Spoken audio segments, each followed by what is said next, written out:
Jumping right into things, I needed to buy the wiper motor and washer pump so I could make sure there was no interference with the engine. I want to push the engine back a little bit more, but I have no way of doing that without knowing where this will go. The pump is directly from GM, but the hole for the electrical connector was the wrong size. I ended up needing to clearance it a bit. I wish I did this a bit cleaner, but I used what I had available. I'll need to make sure I apply more patience going forward.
I eventually got it to fit though, that's all that really matters, and the hole I made is obscured anyways.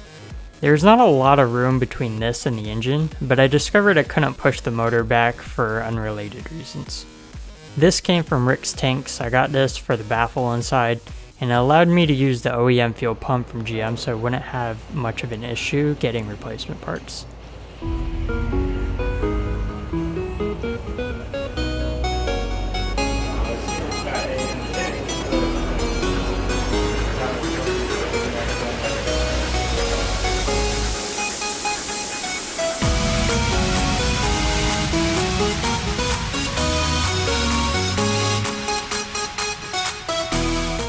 This uses -6 AN quick disconnects. I will make the fuel line in a later video. I also have an inline fuel pressure sensor for the ECU.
There wasn't an easy way for me to get footage of putting the tank in, but we discovered two things.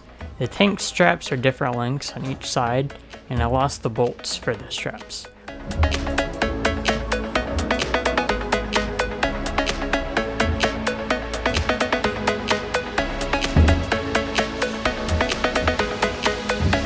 I borrowed some bolts from a steering wheel puller until I get the new hardware from AMK.